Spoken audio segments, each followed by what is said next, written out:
Hello, everyone. We're almost at 2 o'clock and we will get started at 2. Just wanting to alert you, which is 2 o'clock. Well, on time and perfect. Hello, I'm Paz Ardasa Regan. I'm the program manager at Catholic Climate Covenant.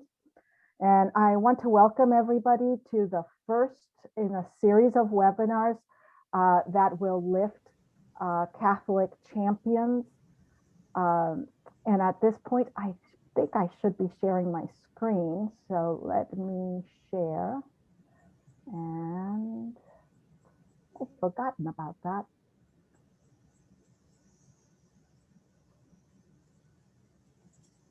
Let me get that ready first. Okay, much better. Welcome everybody. We hope that the series is going to bring attention to the wealth and depth of sustainability efforts in the U.S. Catholic community, especially within Catholic orders and Catholic organizations. The work that they have been successfully implementing for many, many years. We are also hoping that this series will inspire you to envision how you, your family, your parish, your diocese, your faith community, whatever type it is, a school or an organization, might be able to step into Pope Francis's invitation to accompany him in the 7-year journey that he envisions in the Laudato Si Action Platform. And I will be talking a little bit about the Action Platform in a second. The Covenant is working on resources that will assist you in the Laudato Si Action Platform journey, and you will be hearing a little bit more about that. I always like to start our webinars with a prayer, and so if we would quiet ourselves and remember that God is always in our presence. Oh, how beautiful are your ways, O God, the works of your creation. Raise our consciousness to know and feel deeply in our hearts our connectedness to all that is. Instill in us the gift of being co-creators and sustainers of life. Teach us new and unsuspected ways of living so that current and future generations can walk humbly in beauty, love all compassionately, and live justly in solidarity with all of creation. Loving and gracious God, give us the courage to seek this transformation of self and society and the strength to see it through. Amen. And a thanks to the School Sisters of Notre Dame's Green Team for that prayer. So I did talk a little bit that the webinar is going to be recorded. I believe I've told that in the invitation. And a link to the recording will be sent to all who registered within the next 24 to 48 hours. And we ask at the end of each speakers, we're going to keep going, but at the end of all three, we will have a Q&A time. And if you would write your questions in the Q&A box up there. So I was going to talk a little bit about two things that are coming up that will help as well in the journey with the Laudato Si Action Platform and the sustainability. One is the July 13th through 15th conference that Creighton and the Covenant have, Laudato Si and the U.S. Catholic Church. And then the other one is the Laudato Si Action Platform that just came out, and it was soft launched by the Vatican about a month ago. Both of those things are going to be incredible resources. And I believe that these webinars that we're going to be putting together, spotlighting what the Catholic Church in the US has been doing, will also resource us as we start figuring out how we are going to get involved. At this point, I am going to introduce all three of our panelists, and I am eternally grateful for them to step away from their very busy planting and farming season. When I came up with this, I thought, oh yeah, May or June, a webinar with farmers. No, it should probably have been January, maybe February. So I will introduce the three in the order that they will be speaking. And then I will let them start presenting and share from their screens. Lorrie Heber has directed the White Violet Center for Eco-Justice, a ministry of the Sisters of Providence of St. Mary of the Woods, which I am an alumni of the Sisters of Providence in DC. She's been directing it since 2014. After more than 28 years in public relations and marketing for not-for-profit organizations, primarily in healthcare, Lorrie aligned her work with her passion. Her work helps to support just and sustainable future through organic agriculture and environmental education. She's responsible for overseeing staff, interns, and volunteers who care for farm animals, including a herd of alpacas and a flock of chickens, certified organic crop garden and orchard, and classified forests. She has a bachelor's in science in speech communications and a master's from St. Mary of the Woods College in leadership development. Matt Jones is the farm and outreach coordinator for Little Portion Farm, a ministry of the Franciscan Friars Conventual in Ellicott City, Maryland. He previously worked as an environmental policy consultant for the U.S. Conference of Catholic Bishops. Matt has a master's in religion and ecology from Yale Divinity and a bachelor's in environmental engineering from Northwestern University. He served as an AmeriCorps volunteer at Shepherd's Corner Ecology Center in Black Lick, Ohio, an ecological ministry of the Dominican Sisters of Peace, another group that I'm going to try to get on a webinar. Molly Sutter is the caretaker at Bethlehem Farm, a Catholic community in West Virginia that transforms lives through service with the local community and the teaching of sustainable practices. The farm invites volunteers to join and live in the gospel cornerstones of service, prayer, simplicity, and community, all interwoven, as all of these are the core values of sustainability.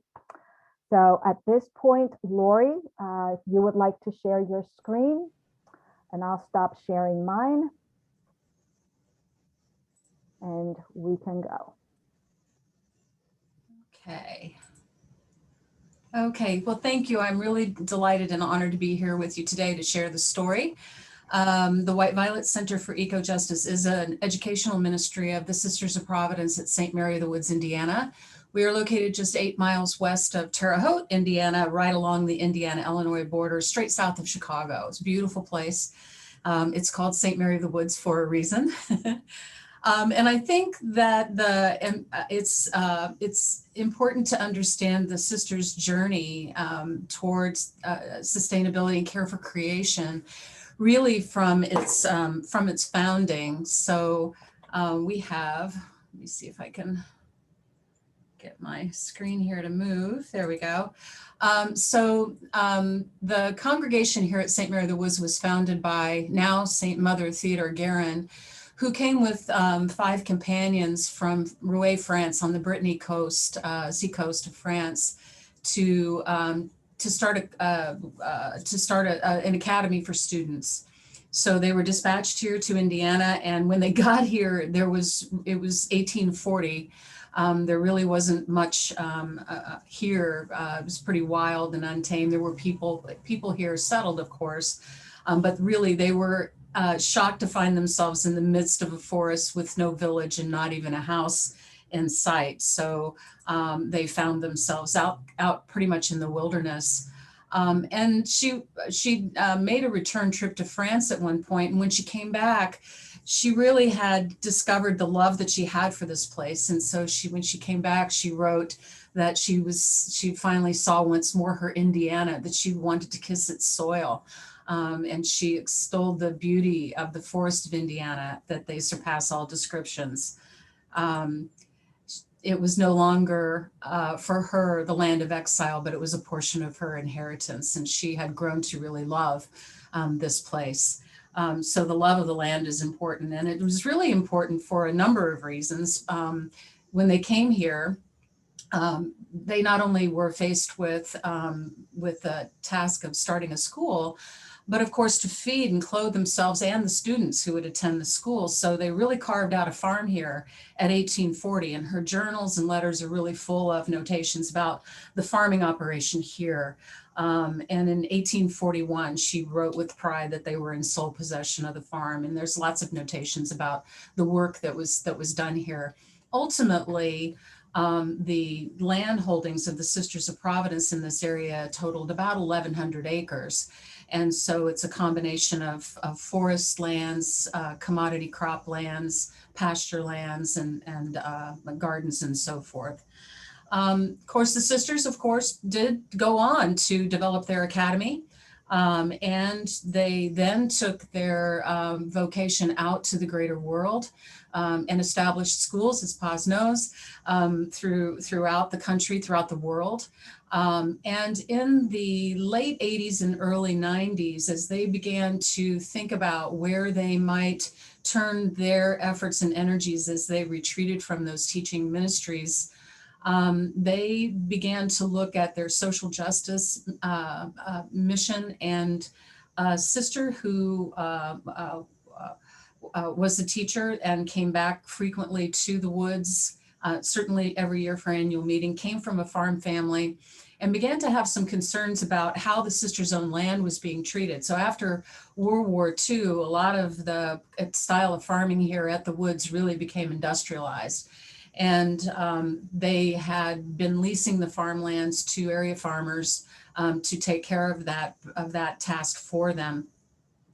And it became apparent to Sister Anne Sullivan that the land wasn't being managed very well. There was some questionable water quality reports that were showing high levels of nitrates. There had been some indiscriminate clear cutting of the forests, the lands around St. Mary of the Woods. And she was very concerned about what was happening with agriculture around the country. And she had proposed then the starting of an eco-justice center, and that the sisters take back control of their lands and begin managing them again themselves. And in 1996, as a matter of fact, 25 years ago on Monday, the White Violet Center for Eco-Justice was established here at St. Mary of the Woods. And our mission is teaching, caring, and inspiring for all creation. So teaching, we have interns who come and live in residence with us. They stay with us and they help us to work the farm. We have volunteers who come to work with us, and then we have students of all kinds that come to us for a variety of different activities, everything from Girl Scout troops who come to learn about alpaca fiber and farming, to groups that come and learn about chickens, people who come and learn about weaving and fiber arts, and just a wide variety of educational programs that we offer through the center. In terms of caring, we help the sisters manage their undeveloped lands here at the woods. We have acres in forestry, classified forestry. We do have some commodity farmland, a small amount of commodity farmland left. We produce the hay for our alpaca herd on that land. We also have several acres in classified or certified conservation reserve program, pollinator habitat, which also serves as a learning opportunity for people to learn about the importance of our pollinators. We have 5 acres of USDA certified organic specialty crop gardens and orchards, and we distribute those vegetables and fruits in a wide variety of markets. We have 36 alpacas on the property. They not only complete the cycle of life in terms of providing the fertilizer for our gardens, but they also provide fiber and a wonderful teaching opportunity. And people are drawn to the White Violet Center and come to St. Mary of the Woods because they want to meet the alpacas. And while they're here, then we get to introduce them to sustainable farming. We have a flock of laying hens. And then, of course, our caring also involves care for creation, care for earth. The Climate Change Task Force we'll talk about in more detail here in just a second. And of course, we're inspiring people to donate to help support us, visitors who come to be with us, and then prospective sisters and Providence associates. So the Sisters of Providence are growing as a congregation. And one of the touch points for that growth and women coming to us in formation has certainly been the work that we do through the White Violet Center. So we're very proud of that. And we view, our philosophy really is around this notion that we are an eco-justice center. We're an eco-cosm as opposed to an ego-driven or approach to the management of the land. And although Leopold said it, I think very well, he said, we abuse land because we regard it as a commodity belonging to us. When we see land as a community to which we belong, we begin to use it with love and respect. And that has been our approach. The sisters, of course, while they've been devoted through the White Violet Center in the management, in the teaching and the management of their own lands, have, of course, been very concerned with sustainability on a broader level. And so in 2016, at their general chapter meeting, they determined their next focus for their justice efforts to be environment and global climate change, and really adopted as a congregation, as a Providence community to put forward. So out of that determination, a climate change task force was established under their justice umbrella. And through that climate change task force, we developed goals. When we also set forth a manifesto, which the sisters signed on to. You can see that in that picture they signed on to in 2017. And they produced the Providence Climate Agreement. We'll talk a little bit more about that in a second. We have put forth an entire communication strategy to help educate the entire Providence community around issues of sustainability and the impact of global climate change, the intersectionalities around climate change, and then have developed some political advocacy around that. And especially in the 2020 political elections, developed a platform to help educate sisters as they talk to candidates and others and vetted candidates for election. So the Providence Climate Agreement was something that we developed out of a recognition that we needed really to meet people where they are. So the Sisters of Providence range in age from 28 to 104. Some of them live independently, some of them live in communities, some of them live in skilled nursing. There's just a wide variety of realities for where people are in their lives. Knowledge levels of what about sustainability and sustainability practices. And so we really wanted to develop a tool that met people where they are and allow them to commit to what they could do in their own environment. So for some people, they are sustainability champions. They're doing everything they can possibly do in order to conserve energy and other aspects of global climate change impact. And then we have others who didn't really know where to start. So we based the Providence Climate Agreement on a book that came out in 2007 called The Low Carbon Diet. And it's very practical ways for people to make changes in their lives, some small, some large, in order to reduce their carbon footprint. And we developed a form that we were able to then quantify that commitment and assign poundage savings to that commitment. And we set a goal of saving 2 million pounds of carbon by September of 2019, and we achieved that goal. And we then upped that goal, doubled that goal, and are well on our way to achieving that by July of 2021. So we're really proud of that. I bring this particular model up because this is something that we are very definitely willing to share. Our website at spsmw.org contains these documents. You're welcome to borrow them, beg, borrow, and steal them, and use them to your own benefit. We really feel it's a good model to get started if you're really at that space where you need to have a model to just move forward from. We think it's scalable, and we think others can adopt it very well. So as we move forward now, we are heading into the next general chapter, the next commitment for a justice focus, and the climate change task force continues. The Laudato Si Action Platform is, we think, a really good opportunity for a renewed direction.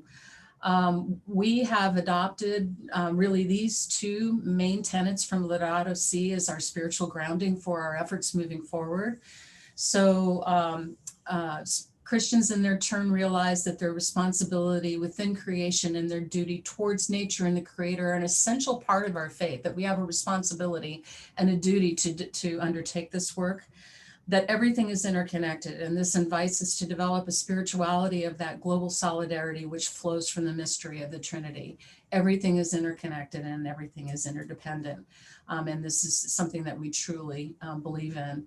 Moving forward, our task right now as the Climate Change Task Force is to really take a look at all of the things that we are currently doing a mapping and an assessment of our current activities, everything from investment strategies to the work of the Climate Change Task Force to the work of the White Violet Center, and to see where we may have gaps in those 7 goal areas of the Laudato Si Action Platform, and develop our next steps, our next plan, and our commitment from there.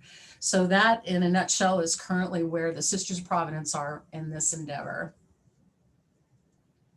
Thank you, Lorrie. Can you do 2 things? Can you repeat the link to the low carbon diet in the form, and also write it in the chat? I've gotten requests for that. I'd be happy to do that. Thank you. Matt, you are next. Do you want to share screens at this point? Sure.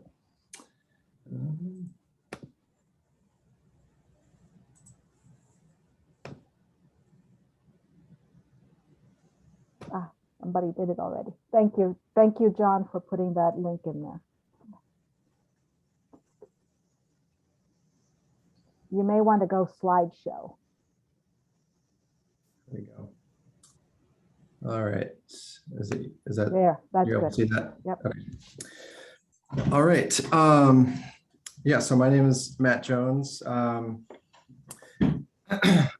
manage Little Portion Farm. Just a quick overview of where we are and what we do. So we're a 3-acre farm located in Ellicott City, Maryland, a little outside of Baltimore. We're a ministry of the Franciscan Friars Conventual. So we're on their land. They're overseeing this ministry. I'm a lay person, but the friars are very active in overseeing the farm. We're a nonprofit farm, so we donate 100% of the produce that we grow, specifically to one soup kitchen in Baltimore, which we've partnered with, the Franciscan Center of Baltimore. And we're dedicated to regenerative farming practices to care for our land. And I'll get into a little bit about what that means. We're still pretty young. So the first vegetables were planted in June 2019, so a little over 2 years ago. And so this is our 3rd growing season. And then, so I'm the only full-time staff member. So apart from me, we're entirely volunteer run, and everything is done by hand. So we're not on a tractor scale. We're moving wheelbarrows and using shovels and pitchforks. So I just want to start with a quote from Laudato Si. So Pope Francis says that we have to realize that a true ecological approach always becomes a social approach. It must integrate questions of justice in debates on the environment so as to hear both the cry of the earth and the cry of the poor. So we've kind of adopted that as our unofficial motto, to hear both the cry of the earth and the cry of the poor. So a brief history of the land. So the land that Little Portion Farm is on has been farmed for a number of years. The friars used to lease it out to different farmers over the years. But until we started, it was always farmed on an industrial scale. So most of you are probably familiar with what that looks like, but it's typically a monoculture of either corn or soybeans, most commonly. applications of pesticides and herbicides and synthetic fertilizers. And often these crops aren't actually directly feeding people. They're, going to things like, animal feed and factory farms, or they're processed into food additives like high fructose corn syrup, etc. So after Laudato Si came out, the friars decided that they wanted to manage the land differently, and as a result established Little Portion Farm. So the efforts to restore the land began in the spring of 2018, but it was still very apparent that the effects of how the land was managed before were still lingering. So this is a picture of areas that were flooded on our property, even just during average rain events. And this particular area would hold water for months at a time. And then in other cases we saw things like this, in which it looks like a desert. So what we did is we planted the first thing we did was plant a mixture of cover crops. So these are things like rye and mustard, clover and buckwheat. So these are crops that we're not harvesting, but they're intended to just put nutrients back into the soil to feed microbes, etc. So we did that for almost 2 years. And this continued until June of 2019, which is when we built the first 10 beds, as I mentioned, the first vegetable beds on about 1/10 of an acre. And the rest of the plot remained in cover crop for the rest of the season. And since then, we've just been gradually building out more beds, again by hand. So to the point where we now have a little over an acre in production vegetables. So this is kind of an overview of what the plot looked like in early 2019. And this is what it looks like. This, I think, was taken late last year, so late 2020. Moving to the present, I'll talk a little bit more about how we farm specifically in a way that we believe is caring for creation. So the first thing I'll talk about is the fact that we're a no-till farm. So I'll explain what that looks like in a second, but the reason being is that tillage is a practice that can be environmentally harmful in several ways. So it can have a direct impact on things like earthworms and other creatures in the soil. Just a quick anecdote, in the first year that I was working on the farm, I could probably count on 2 hands the number of earthworms I saw. And now it seems like you can't pull a weed without seeing an earthworm.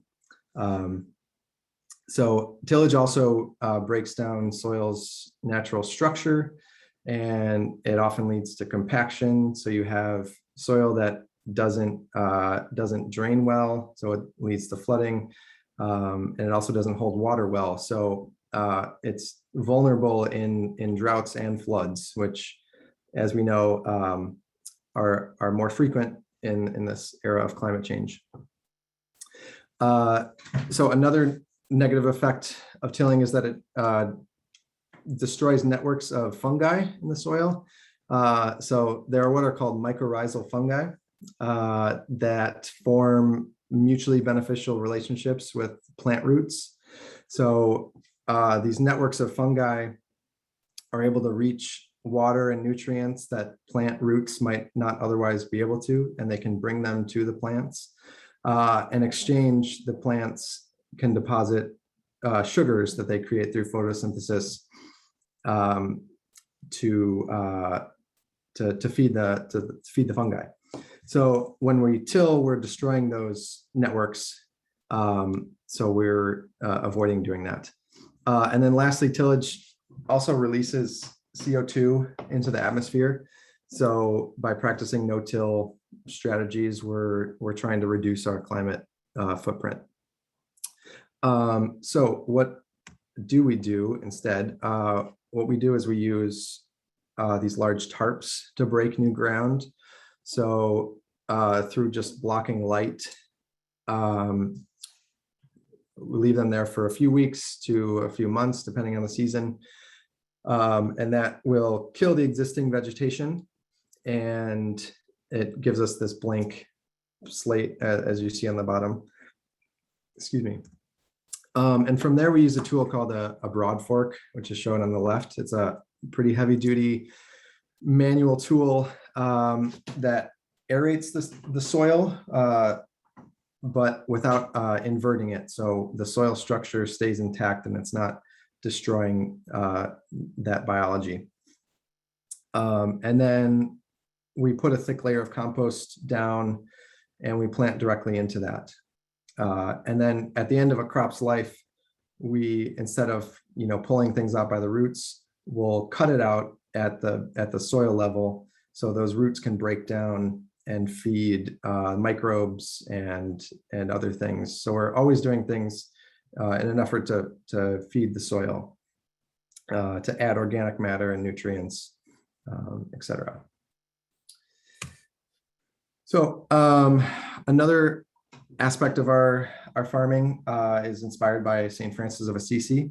So his biographer said that St. Francis commands the gardener to leave the edges of the garden undug, so that in their season the greenness of the grass and the beauty of flowers may proclaim the beauty of the Father of all.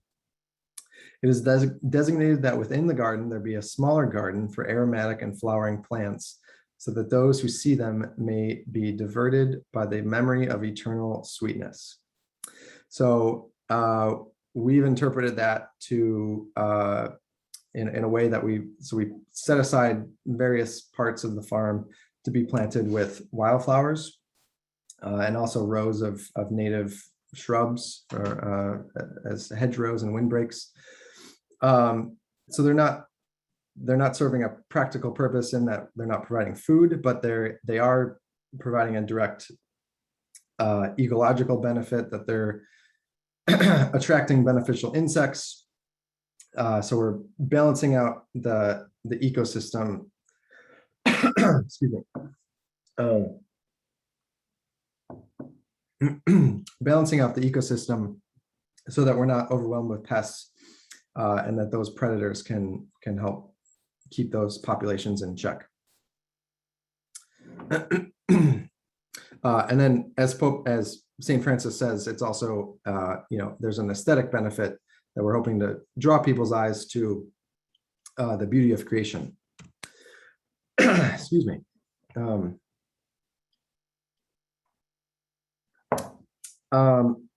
The last thing I want to talk about in terms of care for creation, care for the earth, that aspect of our mission, is our volunteer labor. So as I mentioned, we do everything by hand. And the reason we see that as important, I think might be illustrated by this a couple quotes, but the first, this quote from Laudato Si, Pope Francis says that we were created with a vocation to work. The goal should not be that technological process increasingly replace human work, for this would be detrimental to humanity. So put another way, this isn't directly from Catholic social teaching, obviously, but Wendell Berry expresses it in a similar way, I think. And he says that the means we use to do our work almost certainly affect the way we look at the world. I now suspect that if we work with machines, the world will seem to us to be a machine. But if we work with living creatures, the world will appear to us as a living creature. So we're trying to embody, this Franciscan idea of, seeing creation as a sibling. So sister, mother earth, brother sun, sister moon. We're trying to, maximize this relational quality by minimizing the separation between us and creation. So moving to the second, or the other equally important part of our mission, which is the care for the poor. So as I mentioned, all of our produce is going to one soup kitchen, and they serve hundreds of people every day with serving lunch every day and dinner a few times a week. To the point where last year during COVID, they were serving over 1,000 meals a day in Baltimore. And they have this initiative called Dignity Plates, which is trying to combat the idea that soup kitchens provide low quality food. So the chef and the culinary team are really trying to elevate the quality to like a restaurant style. So you can see that in the presentation of those stuffed poblano peppers in the bottom, because they believe that the clients deserve that level of food and that it can, lift up their dignity. So we see ourselves as kind of an extension of that work because we're able to provide this fresh produce. We try to provide as diverse a selection as possible. But we are also constantly listening and adapting to what they're saying. So for example, last year they decided that they wanted to serve a salad every day as part of the meal. So we really increased our production of lettuce and arugula and spinach and other salad greens so we could meet that goal. And then I'll also mention that although we're, through us, they're able to provide emergency assistance to the poor, but the more food that we provide, the more resources that they have to provide other services that, like job training and other skills training that ultimately help people get out of poverty. And then, so as we know from Laudato Si, the ecological and social components of our work are integrated into like the spiritual and the educational. So we have a number of school groups who come and visit the farm to volunteer. And I think it's a great opportunity, not only for service work, but to educate, as Lorrie mentioned as well, just not only how we farm, but even more generally how food grows, because I think that sometimes that connection is lost when we're going into grocery stores. It's difficult to see how, especially packaged foods, are ultimately coming from the earth. And if we're not conscious of that story, then I think that's a problem. And so we also try to integrate prayer into our work. So these are a few images of different blessings and prayer services that we've had.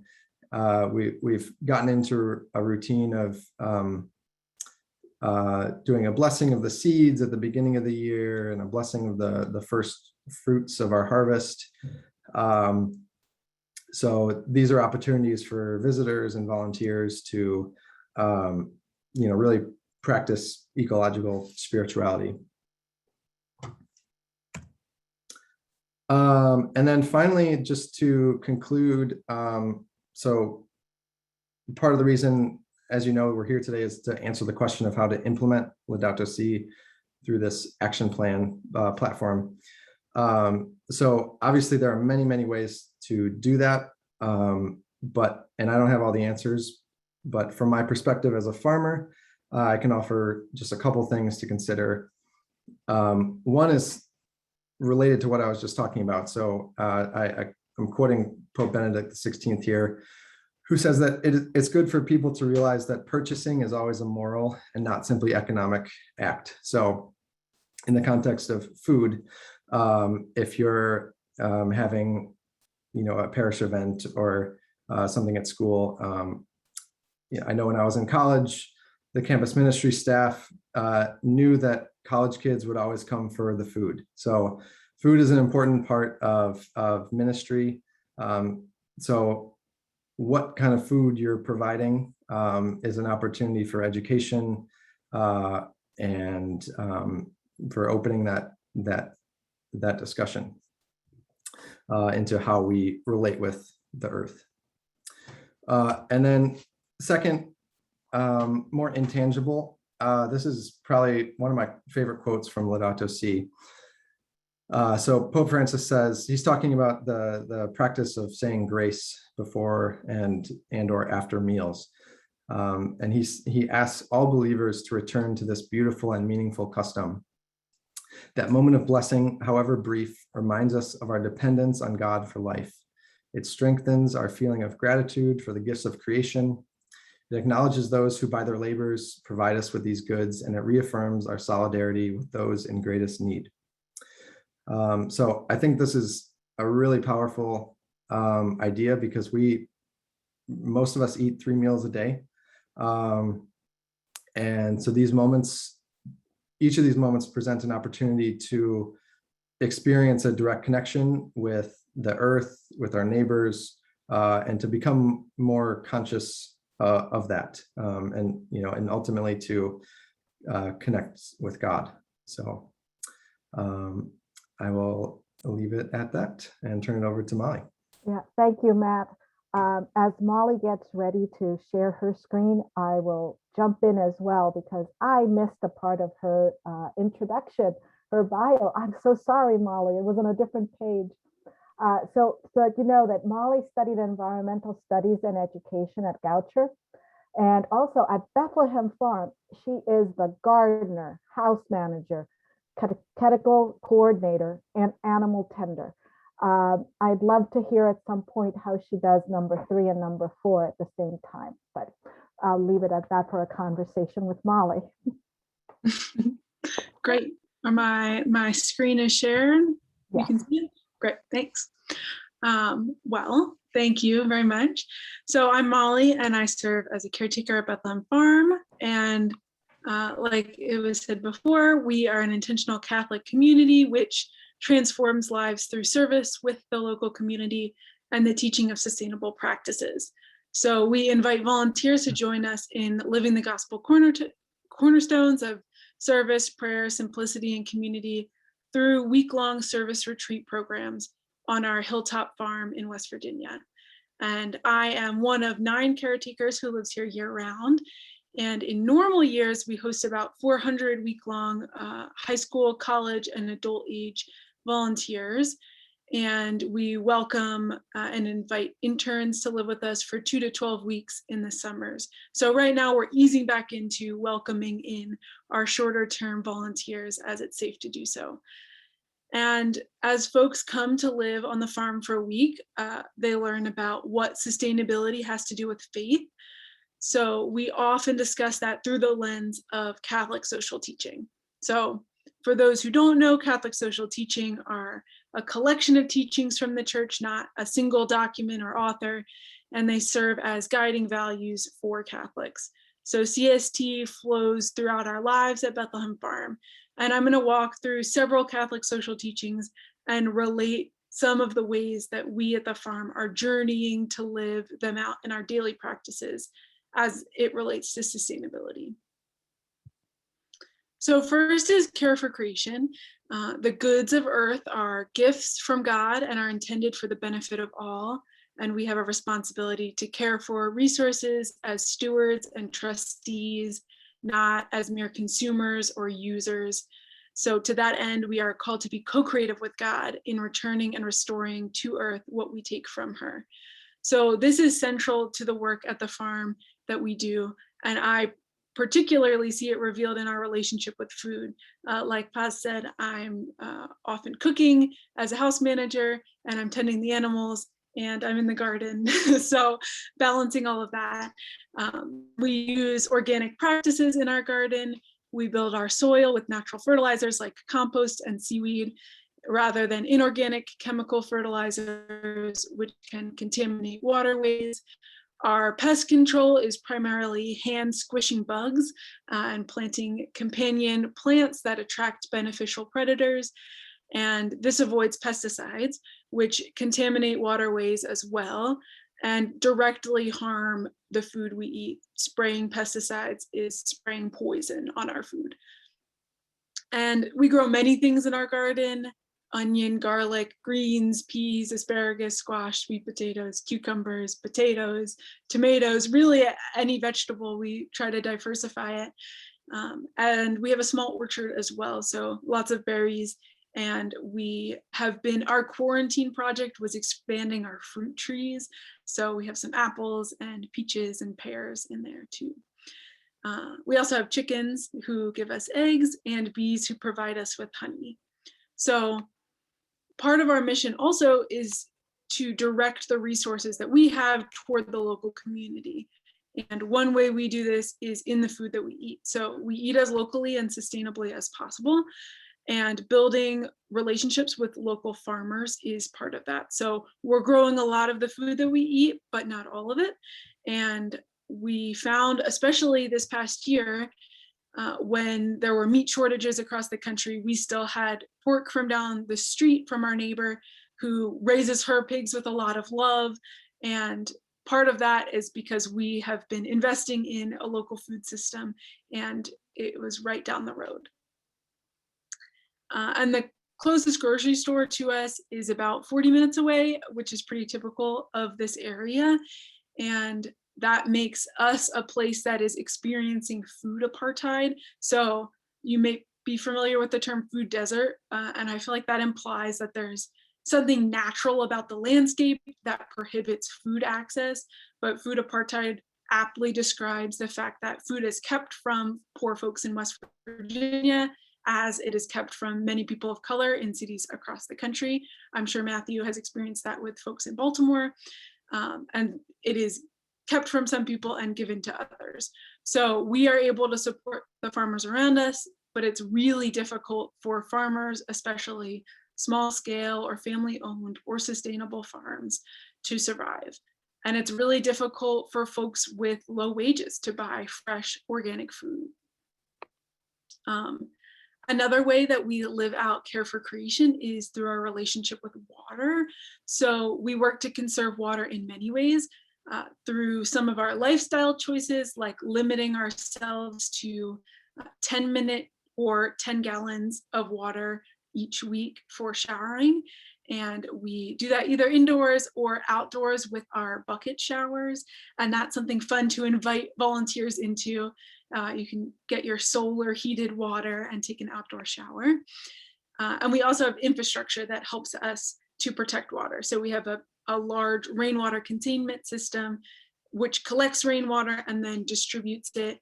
And the water that's in our hoses in our garden is all rainwater, as well as our toilets and our washing machines. Let's see, okay. So preferential option for the poor and vulnerable. So the moral test of a society is how it treats its most vulnerable members. The poor have the most urgent moral claim on our collective conscience.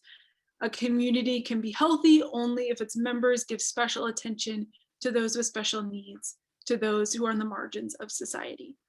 So it's central to our home repair program that we work with the local community. So rather than entering a place and telling people what they need, Bethlehem Farm has an established presence in our county and 2 neighboring counties that we work in.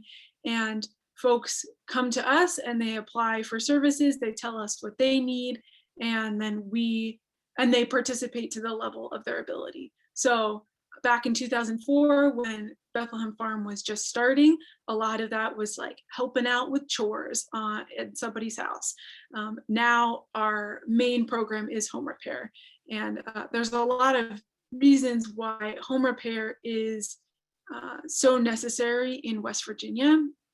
So many of the folks that we work with are elderly or disabled, and accessibility is often a focus of our home repair. Some of our frequent projects include roof repairs, building porches, constructing wheelchair ramps, fixing bathrooms. And economic distress means that people often can't afford to pay someone to fix their home, or the jobs that are available, like mining and logging, take such a toll on people's bodies that, combined with poor access to health and healthcare and fresh foods, people can't fix something that they might have been able to fix themselves. So we help them out, and we harness the energy of volunteers and the expertise of our own team to serve the community through home repair, with the vision of ensuring safe, healthy, dry housing for our neighbors.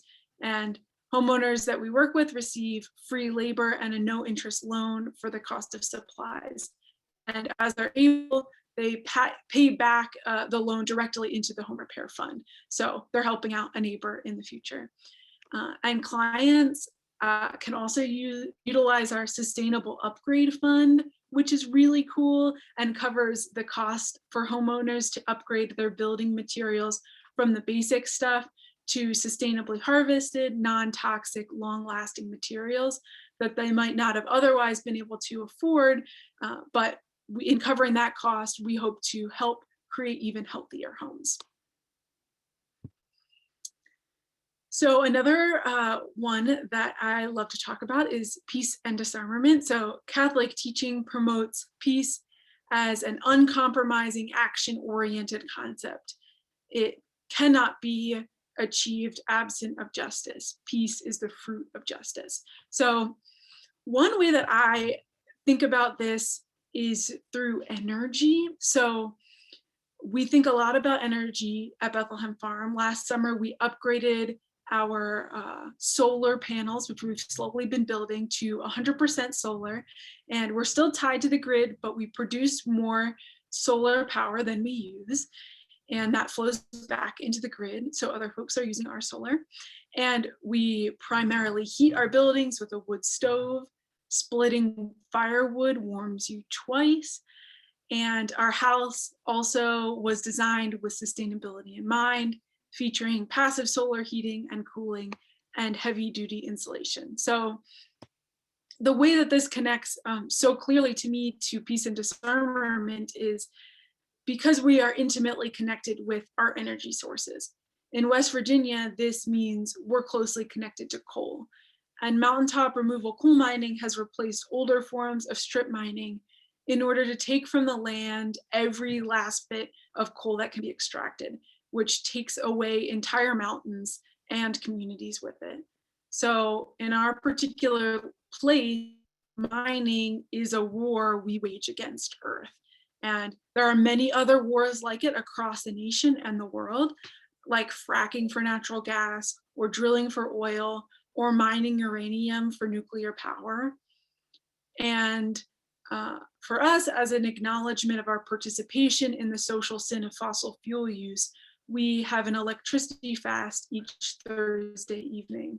So even though we do have solar panels, we are connected to the non-renewable energy system.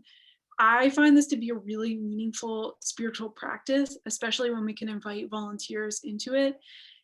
Energy is not the enemy. Humans have many powerful, positive uses for energy. But when it comes to non-renewable energy, there is a significant cost to Earth and to the human beings who produce fuel. And so this leads me to the Catholic teaching of economic justice.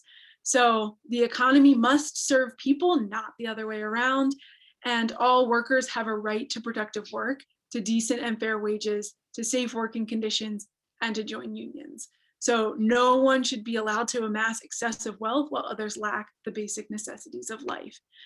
In Appalachia, we are surrounded by extractive economies where human bodies bear the toll of hard labor, the fruits of which are exported to the rest of the country. Mining, timber, and even some agriculture is approached in this way. Take all that you can get from the land in order to survive.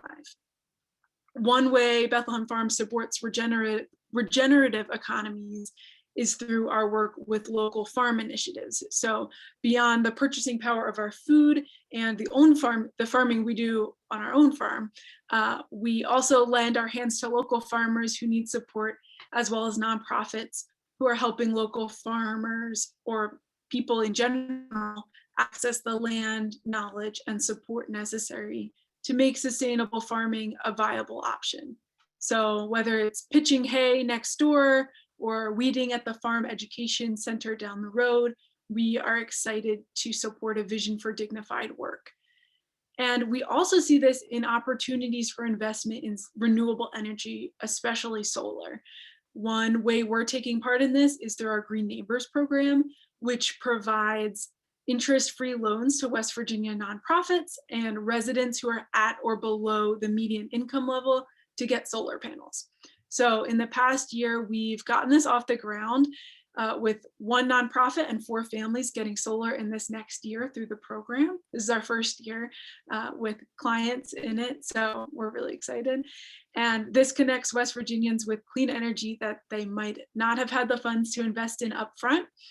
And it'll lower their electric bills in many cases and leave them with a renewable energy production system that they own after repaying their loan back into the same fund where they got their funds. So this also supports local solar installers directly through financial support, as well as through facilitating positive relationships with solar power in a coal-heavy state. And then the final Catholic social teaching I want to talk about is common good. So the human person is both sacred and social.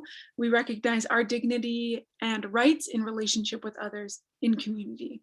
Human beings grow and achieve fulfillment in community. Human dignity can only be realized and protected in the context of relationship with the wider society. So when thinking about the common good, systems thinking influences much of our approach. So how everything works together in a system, in a cycle. And when we hear reduce, reuse, recycle, it's easy to forget that those we're meant to do those in order, recycling as a last resort. And so we reduce our consumption as much as possible. We buy products in bulk and with little packaging, which is easier to do if you're buying locally.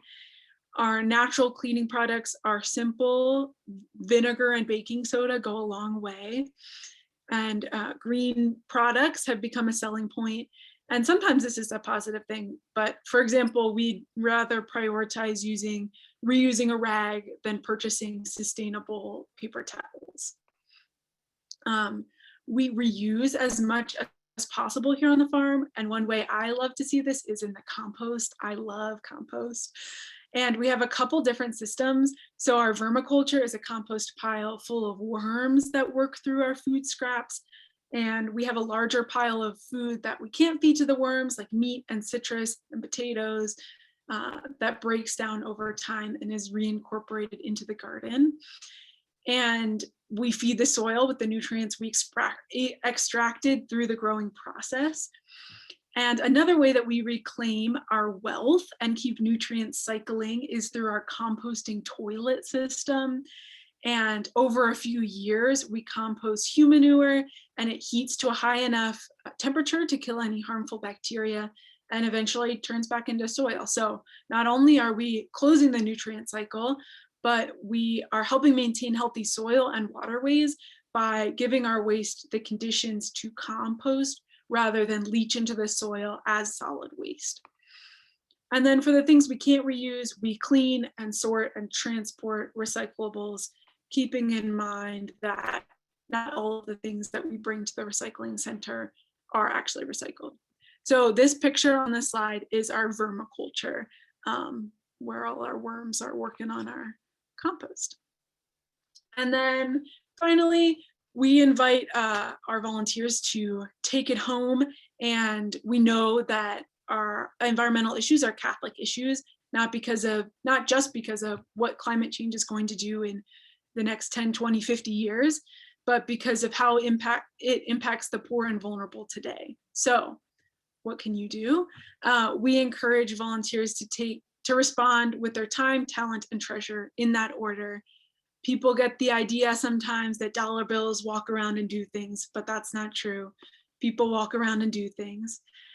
And I would invite you all to consider some questions. So how are you responding to your call to care for creation? You are invited to come to the farm if you want to come to the farm, or volunteer locally in the places that are close to you in your home. Build relationships with local farmers, consider an electricity fast, find out what environmental issues impact your community, and then respond. And where are you situated with your talents to make change in your community? This is unique to you, your passions, your connections, your talents that are already there, how you can utilize them for good. So if you work with young people or parent young people, teach them about sustainability. If you are a young person, teach your parents or your teachers about sustainability. Start a conversation, and maybe you have a place of authority in work or in your parish, and you could encourage them to get renewable energy or solar panels, or lead a small group or book club. And treasure how you steward your resources. So if it's an option for you, like Matthew was saying, buying local or organic is awesome. It's not an option for everyone. It is expensive. But if it seems daunting, I think picking one thing, like beginning with breakfast, you can find local eggs almost anywhere. So if you want local food, or if you want community gardens, or if you want environmental education centers or non-GMO seeds, like spend your money there if you have the resources. What we invest our time, our talent, and our treasure in is what we will see continue to grow throughout our lives. So thanks for your time. That's all I have.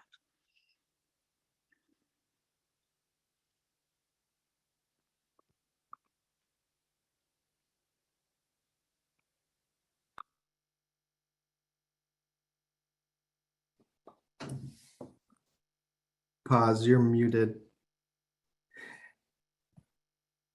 Thank you. At this point, we don't have time for Q&A, but people are asking for links. So I will provide links that folks are asking. You will get an email with the recording and the PowerPoint slides. One big question that people have is, how do they get involved with you? So if the three speakers might send me a couple of sentences with how to do that, I can pass that on. The big question also was for the link to the St. Mary of the Woods program. So Lorrie, I will be connecting with you on that. A couple of questions with solar farms. Matt, if you can also give me some info on your solar farm. So at this point, thank you, everybody. This was amazing, and I hope everybody got inspired, because I definitely did. Thank you. Take care.